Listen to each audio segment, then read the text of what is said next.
Well, class 12th, continuing my topic with the issues and conflicts with Pakistan. क्योंकि मैंने पिछले में रोक दिया. Now I am again starting it. If you want to take it afresh, then I can start it fresh again. यहाँ मेरा topic relations between India and Pakistan नहीं है. वो तो हम जानते हैं कि हमारे कॉर्डियल हो ही नहीं सकते. यहाँ हमारा टॉपिक है इंडिया और पाकिस्तान दोनों साउथ एशिया के स्ट्रॉन्ग कंट्रीज हैं. दोनों में what are the issues, what are the reasons, what are the enmity factors between the two countries. सबसे पहले ये जो हमारी दुश्मनी है, ये जो हमारे कन्फ्लिक्ट्स हैं, ये शुरुआत होती हैं since our partition. Britishers leave India by partitioning it and it divided our country into two parts, India and Pakistan. And उसी समय एक बहुत बड़ा इशू जो शुरू हुआ, that is related to the border issue. We called it Kashmir. Pakistan Muslim community का मानना है कि कश्मीर जो है वो उनके रूलर्स ने डेवलप किया है. ज्यादातर लोग जो है वो इस्लाम को मानते हैं और पाकिस्तान जो है was considered to be the part of their country. India में उस समय लोगों ने गवर्नमेंट को अप्रोच किया था. आम जनता ने ये इंडिया से रिक्वेस्ट की थी कि कश्मीर को वो हिंदुस्तान के साथ जोड़ना चाहते हैं. उस समय कश्मीर के महाराजा हरि सिंह थे. He wants to be with India and ultimately Hindustan ने protectorate provide किया था and we started considering that Kashmir is our part.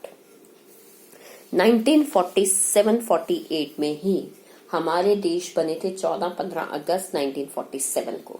अक्टूबर 30 को ही हमारे बीच में एक छोटा सा वॉर हुआ था जिसमें पाकिस्तानी ट्रूप्स ने इंडिया के कश्मीर वाले हिस्से के ऊपर अटैक किया था और कुछ हिस्से को अपने अंदर रख लिया था. उस समय एक लाइन ऑफ कंट्रोल ड्रॉ की गई थी और कुछ हिस्सा पाक ऑक्यूपाइड कश्मीर के नाम से जाना जाता है. Rest of the part came to be known as Jammu and Kashmir. लेकिन ना तो इंडियन गवर्नमेंट इस बात से सेटिस्फाइड थी और ना ही पाकिस्तानी गवर्नमेंट. दोनों ही देश की सरकार प्लस पीपल आज भी कश्मीर को अपना अपना हिस्सा ही मानते हैं. 1965 में we went on another war with Pakistan again with this issue only but with no results. The only result was that at that time was the death of our honorable Prime Minister Lal Bahadur Shastri. Then in 1971 when the Bangladesh was created, दोबारा से बात उठी कि कश्मीर के issue को solve किया जाए. जबकि ये एक डिसिसिव वॉर माना जाता है जिसमें कि इंडिया विनर था. स्टिल ये इशू आज भी अनरिजॉल्व्ड माना जाता है. इसका क्या होगा हम ये नहीं जानते हैं. आगे क्या होगा हम ये भी नहीं जानते हैं. नंबर 2, हम दोनों कंट्रीज के बीच में जो इशू है that is the control of Siachen glacier. Siachen glacier के ऊपर भी जो सबसे बड़ा हिंदुस्तान का ग्लेशियर माना जाता है, ये माना जाता है कि पाक और फोर्सेस ने उसका एक हिस्से को ऑक्यूपाइड कर रखा है. इंडियन गवर्नमेंट लगातार उसको फ्रीड करने की बात करती है लेकिन पाकिस्तान गवर्नमेंट का ये दावा है कि हिस्सा उनके देश में बिलोंग करता है. लड़ाई तो हम तब करेंगे जब हमारे पास आर्म्स की एक्वायर होगी और ये है. पाकिस्तान के ऊपर लगातार ये क्वेश्चन आता है that it acquires more and more arms, हथियार.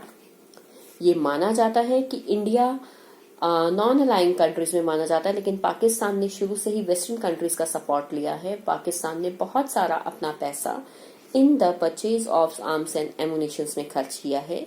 वो टाइमली इवन न्यूक्लियर वेपन्स को भी एकत्रित करता रहता है. जब पूरी दुनिया नहीं चाहती थी कि इंडिया के पास न्यूक्लियर वेपन्स हो बट इंडिया ने पोखरण टेस्ट किया था. न्यूक्लियर वेपन्स को खुद डेवलप किया था इन द ईयर 1998. उसके बाद भी जल्द ही पाकिस्तान ने भी ठीक है चौगाल हिल्स के पास अपना एक न्यूक्लियर टेस्ट को कंडक्ट किया था.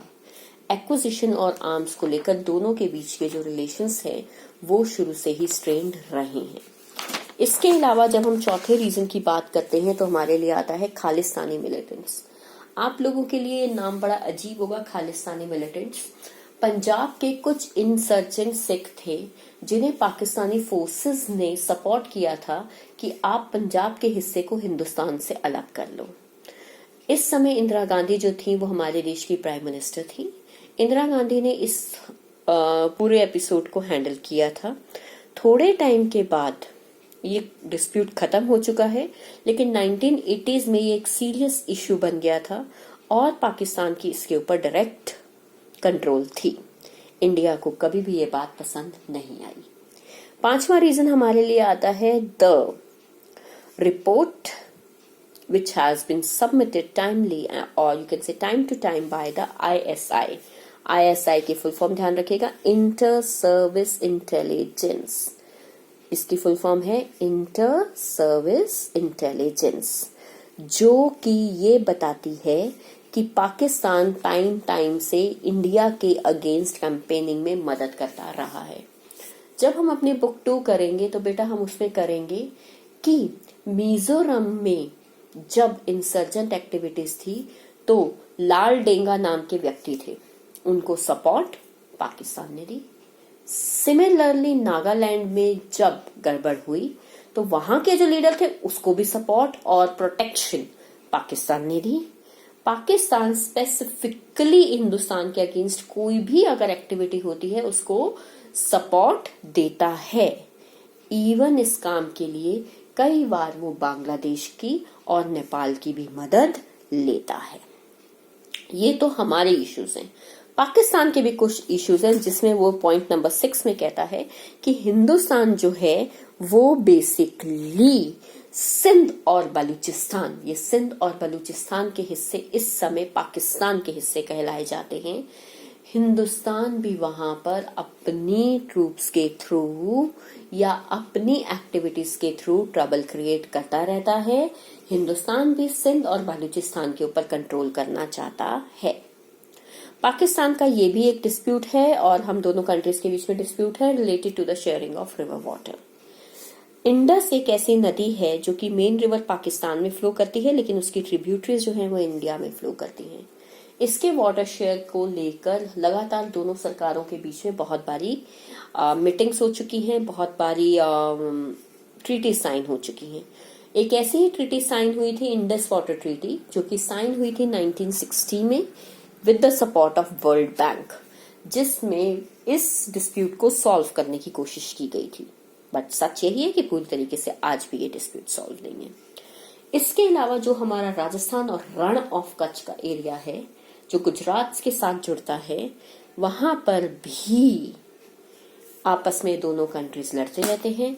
कई बार लाइन ऑफ क्रिक को लेकर कि हमारी कौन सी बॉर्डर लाइन है, और कई बार इस इश्यू को लेकर कि अरेबियन सी के अंदर जो नेचुरल रिसोर्सेज अवेलेबल हैं, जो सी रिसोर्सेज अवेलेबल हैं, उनके ऊपर किसका कंट्रोल है। आप अगर दोबारा मैप में ध्यान से देखेंगे तो अरेबियन सी तो